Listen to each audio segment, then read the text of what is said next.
Would you give me your name, your date of birth, and where you now live, please? Garth Nielsen. I was born August the 11th, 1953, and I live in Spring Glen, Utah. Was mining a family tradition? No, not my family. My family were farmers, dairy farmers. I was born and raised on a dairy farm in Emery County. I had none of my family was in the mines. So what got you into mining? Graduated from high school. My mother was killed in a car wreck when I got out of high school. I was going to college, and the funds kind of slowed down because my mother got killed. And so I decided I better do something, and I got married at that time, and I tried to be a butcher, and it didn't pay well, so then I went with a lot of the fellow classmates did, and we went to work in the mine to make a good living for a family. What was your first job in? What was the name of the first mine? First mine I worked in was the Deer Creek mine. It was owned at that time by Peabody Coal Company, and I went in as a laborer. And that was what year? Oh, that was, if you don't mind me looking here, excuse me, dates. That was in 1973. Okay. And you went in as a laborer. Does that mean that you were on the belt?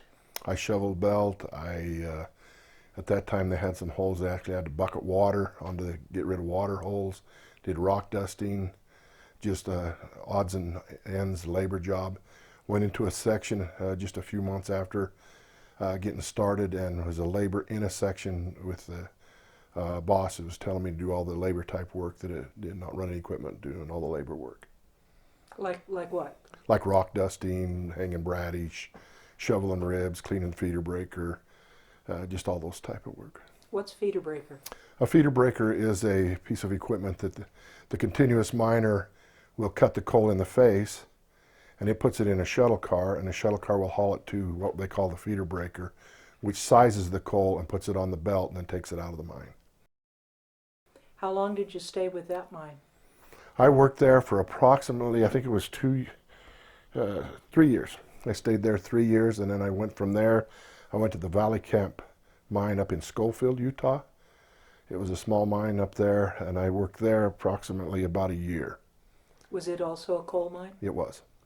And what did you do there? I was hired on as a fire boss miner operator, and as I worked there the whole time. I was doing those two jobs, a fire boss and a continuous miner operator. Where'd you go next? After that year, I went down to I went down to Brastaw. It was called Brastaw Corporation. It was up here in Spring Canyon. It was a mine they just opened up, and I worked there again approximately a year as a miner operator. I left the Valley Camp operation because the person that was the manager over the Brastaw company had contacted me and asked me to come down there. They needed some good miner operators. It was also a UMWA mine. So I did. I went down there and I worked there approximately another year. From that point, the same guy that got me to go there, he went out to the Soldier Creek operation out here right above Wellington. And he was the manager there. He transferred and went down there to a different company. He again contacted me and asked me to come up there. Only when I went up there, he asked me if I would come up as a foreman. And I told him I didn't have quite enough years to be able to take the test and become a foreman. He says that they can put you on a permit, which will allow you to boss on a permit until you get to the next test. Then you can take the next test, which I would have had the time, and then you could get your actual mine foreman certificate.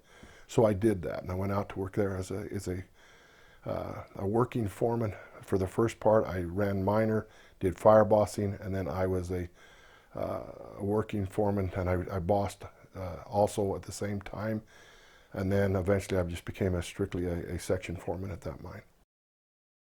Tell me about what a foreman does. A section foreman is over a certain portion of the mine.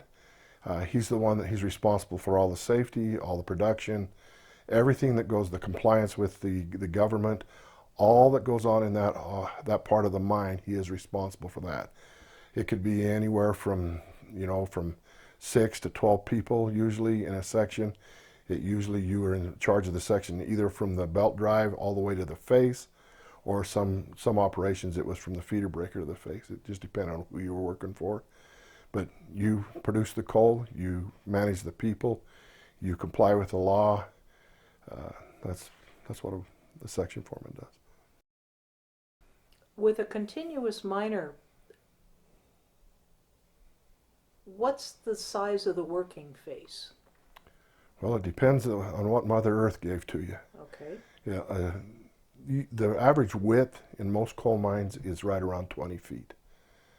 Some mines vary depending on the roof conditions. They can be anywhere from 21 feet to 17 feet, 15 feet, depending on roof conditions and what you're allowed to mine by law. If the roof conditions are bad, then the government might want you to be a little bit narrower to hold the roof up. But the width is somewhere in that ballpark, and it depends on what Mother Earth gave you as far as height.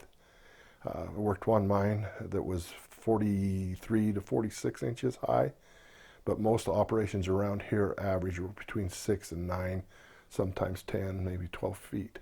So that was all dependent on what the seam thickness was, what equipment you had to mine it with, if the seam was thick, on how high you cut it. And that was a mining decision made by the management.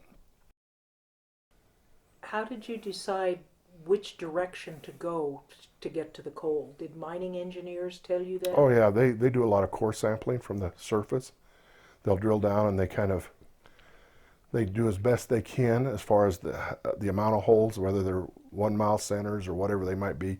They will drill down and core and see what the immediate roof is, how thick the seam is, how thick the floor is, and then they would plot this out on a map, the engineering department would, and then it's a very sophisticated way. They survey you in there, and believe me, they are very, very good. They keep you right where you need to be, and you know exactly, and they just, every so often, however you determine whether it's 100 feet or 150 feet, they come in and put sight strings in. You stay on those sites and you cut right exactly straight with whatever they put in, and they drive it just exactly where we need to go.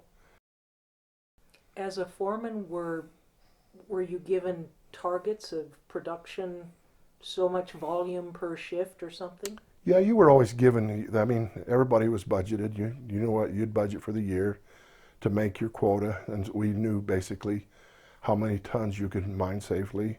And so they would quote at you that you need to hit X amount of tons, because that's what they did their budget on, with all their overhead and the manpower and all those type of things would be taken into consideration. Well, you knew you had to get so much coal, but conditions sometimes dictated that, whether you could hit that production. But there was times it was very good and you could really hit it easy, and there was times that you'd hit something that the earth would give you that would cause you to slow down and you wouldn't quite get the budget, but they would work with you on that.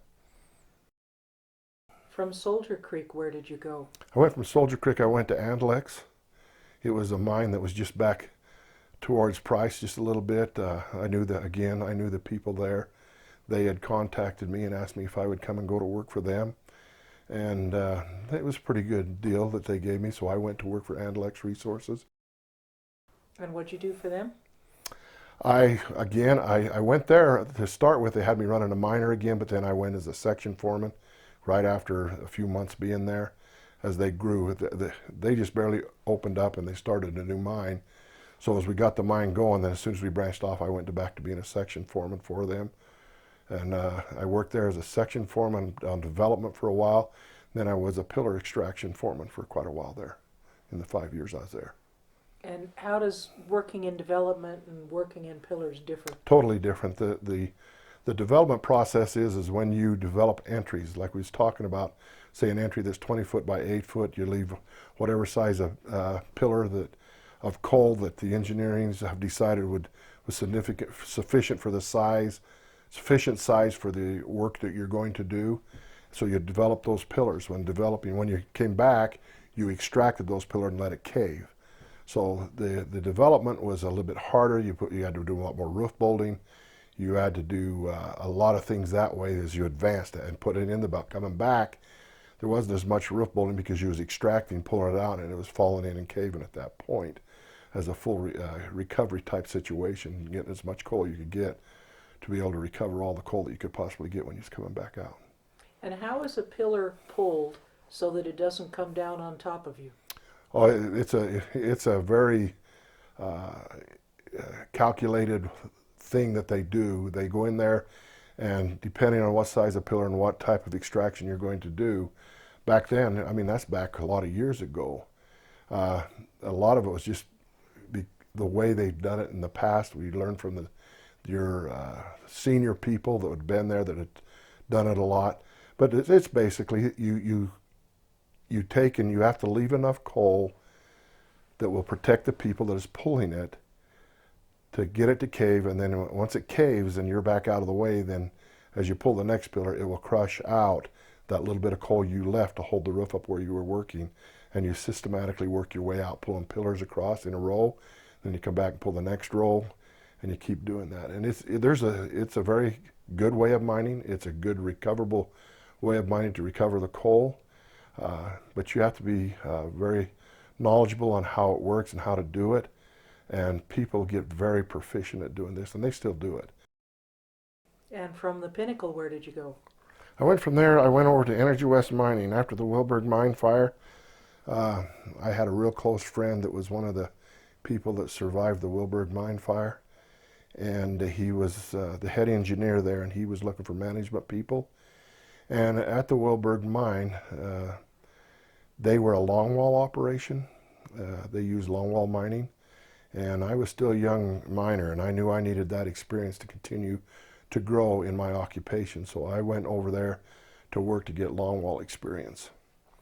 And the gentleman at the Andalex operation, or the Pinnacle mines, they understood that. I asked them, are you going to have longwalls? And they said, probably not. I said, well, I'm going to go get this longwall experience because I'm going to be a miner my whole life. I need that experience. So they said we understood. So I went over there and went to work, and they opened, right next to the Wilburg mine was the Cottonwood. We opened up the Cottonwood mine, and as we developed that and bought a new longwall, they moved me into a longwall production foreman. And at that point, I was able to learn longwall mining. Describe for me the difference between longwall and continuous. Wow. There is a terrific amount of difference. A continuous miner in a longwall mine basically develops entries and develops a panel of coal that the longwall can take out. And it can be varied in size. It depends on what size of longwall equipment you got, whether it's 800 feet wide by a mile long or whatever it might be.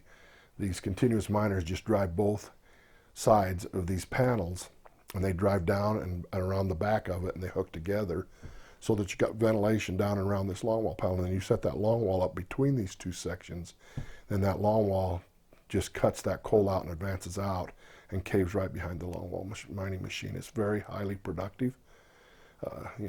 Just a ballpark figure, say a real good day on a miner was 1,000 ton. A real good day on a longwaller when it first started was 10,000 ton. It shows you the difference with the same amount of people. And a very safe way of mining. It was, you're under roof support all the time with the big canopies on the shields. It was really, really a very self-gratifying job to be able to see that big, massive piece of equipment and to be able to mine coal with it and to move it, because when it's caving right behind you, you live with your mistakes. If you make a mistake, you don't back this thing up. They just don't do it. You got to go forward. You got to correct those mistakes, and to steer it through the mountain so it doesn't have a steering wheel. It's too long. It's just a big piece of equipment. It was intriguing. It was very intriguing to be able to run a long wall, and very interesting concept of mining. And they've really changed the mining industry with the longwall mining. Highly productive. And you stayed at the Cottonwood for until when? Oh, geez, I was there for, let me look at my cheat sheet here again. It's been so long, but I was there, Energy West Mining, I was there from 85 to 97. Okay, and then from 97 to 2006, I went back to the Andalex operation, because lo and behold, guess what they did? They purchased a longwall. They said they never would, but they did. They actually purchased 2 of them. And at that time, I was contacted about my own old boss, And he says, "You ready to come back? And we need you to come back if you would." And, you know, it was well worth my time to do that.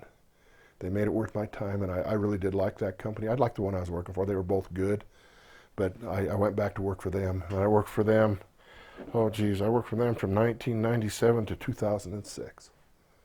I was the superintendent of the Crandall Canyon mine. At that, I started there, and as they grew, they also gave me the Westridge mine, which is in Price here, so I had both mines at that point. So I had the Crandall Canyon mine and the Westridge mine for Andalex, and then they decided to put a longwall back into the Aberdeen mine, which is up to the Tower Division where the Pinnacle mine was, and they asked me to do all three operations.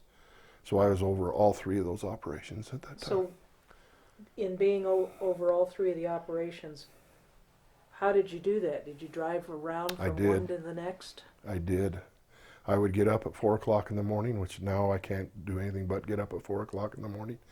I would get up at 4 o'clock in the morning, and I would call all three mines and ask them what's going on and if any of them had any problems.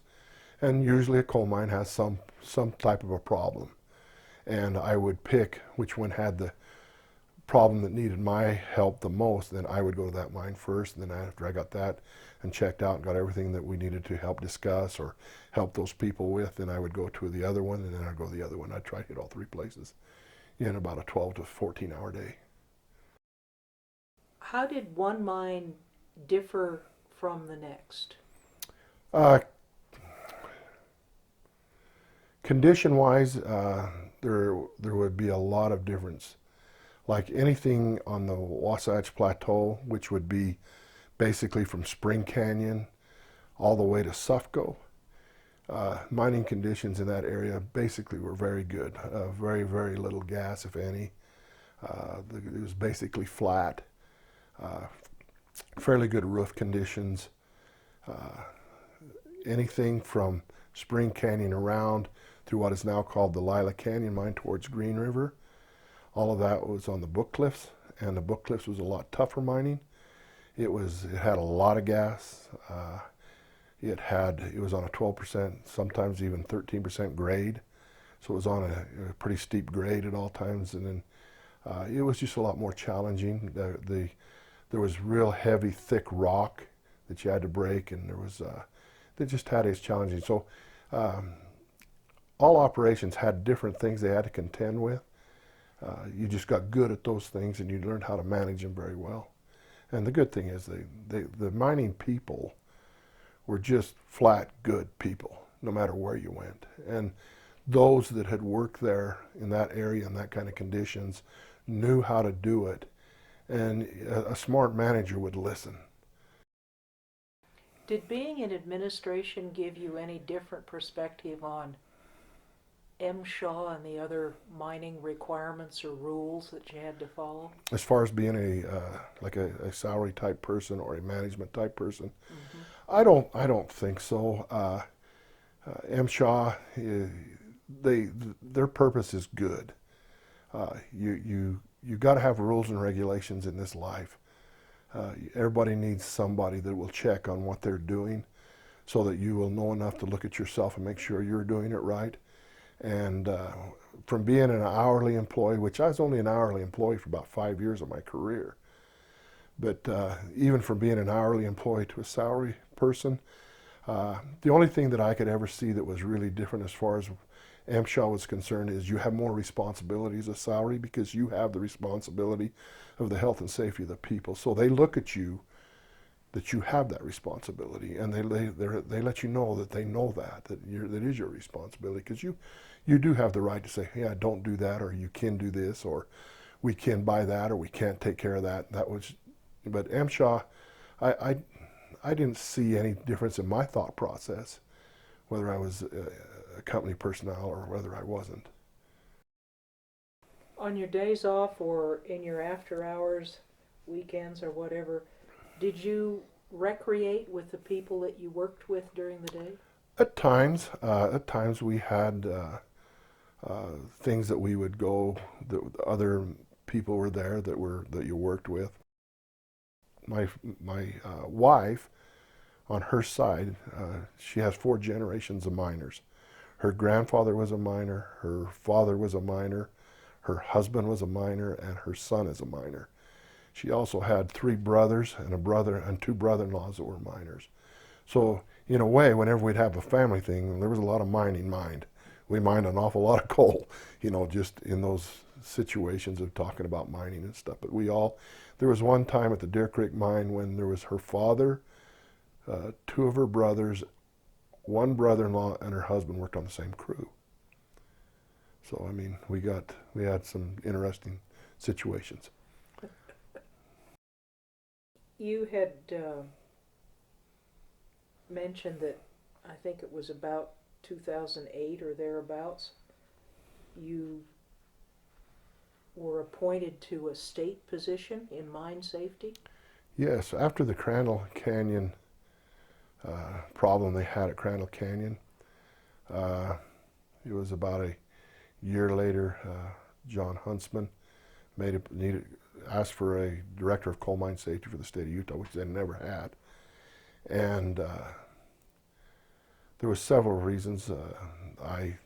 They asked for people to apply or people to recommend or whatever it might be for this job, so he would have some people to choose from. And I was recommended and I did apply. And at that point I was appointed to be the director of coal mine safety for the state of Utah. And I did that for just right close to 2 years. And what was your job as the coal mine safety guy? I had a lot of responsibilities.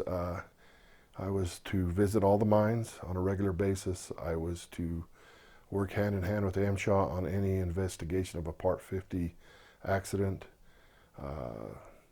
I was to hold workshops, safety workshops. I had a committee that was made out of people out of the industry that we would meet together and discuss some of the situations of the mines, how we can improve the safety of the mines. I had a lot of different responsibilities like that. Today there aren't very many active coal mines in this area. We have dropped a lot. Our annual production is less. There is a lot less actual mines that are here working. Yeah, in my mind, it's a sad thing. I think. What happened? Why the difference? I couldn't totally. A lot of it has to do with, I guess, with environmental. People don't like coal. A lot of things have converted to gas. Just a lot of different things that have kind of diminished the demand for coal in the United States, not just Carbon-Emery County. We still got our power plants here that are coal-fired. There's the plants like in Delta, they're still coal-fired, but they are talking about going to gas in some of their units, which reduces the amount of coal that is needed to burn out of this area. So there's just a lot of reasons, I guess, why. But then I don't know exactly what the total answer to that question is. Did the mining techniques at, say, Deer Creek or Crandall Canyon or Pinnacle or whatever, did they change through time, or was it pretty much once they got the longwall installed, that's what they stuck with? Well, I think we always continued to improve.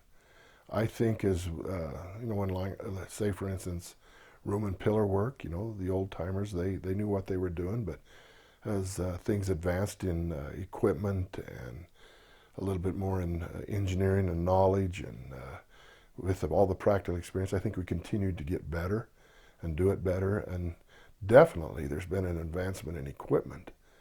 The equipment, it's been highly advanced in the years of my mining from day one to now. I mean, again, it's just totally impressive to me that these miners, as the evolution of better mining equipment has came around into the so-called computer age, and to see these miners adapt to it as it came and be able to handle all the sophistication of the equipment and how it operates and how it works. And I mean, how you can get it to talk to itself and back and forth and communicate, and the different things they can do it's just phenomenal to me. And you know, the interesting thing is a lot of these miners are self-taught, either by themselves or they're taught by their peers. They'll have a class here and a class there, and you know, some of the engineering groups they're taught by education out of schools and stuff like that. But they're right down in the ground workers, the mechanics and the mechanic foremans, and some of the electricians. A lot of that they're self-taught, and it's amazing how good they get at their job. Just totally amazing how they can adapt to as the advancement in technology advances. They advanced right with it and were able to just go with the flow and learn how to fix it and how to make it operate. And believe me, it has highly advanced in like the 38 years that I've been working in the mines. What's your favorite experience in the mining industry? Uh, as far as actual mining, when I first went in as a longwall foreman, it was so exciting, and it was just a thrill to be able to see that monstrous piece of equipment and what it could do, and learn how it operated and how you operate it, and all the moving parts and how those all parts work together, and the ground control of it, and learn how that works. That was probably, I think, it's one of my more exciting things to learn as far as mining is concerned. But probably one of the things I think about and that I enjoy the most was the camaraderie with the people. Especially in management, it just used to make me so happy to be able to give people full-time work. To be able to say, yeah, you can come to work here, we'll pay this wage, and we'll give you these benefits, and to realize that's going to benefit his family or her family, whichever it might be. And that was probably that I got the biggest gratification out of. I just loved that for some reason. That just always made me feel good. This area is just rich with older people that lived in those mining camps, and miners, and all the different nationalities that were in this area. It is just a unbelievable blessing to been my age at 17, 18 years old, to come out of Emery County, come over here to Carbon County, where all the immigrants were that worked these mines, and to get to know those people. They were the best people you ever met in your life. They knew how to make a dollar stretch. They knew how to live with very little, and they knew how to take care of everything they did, and they were extremely hard workers, and they were good to you. And I just, the immigrants, and there was so many different nationalities here. I am so thankful for the people I've worked with in my career. Miners are the best people that I've ever faced this earth as far as I'm concerned. They are just flat good people.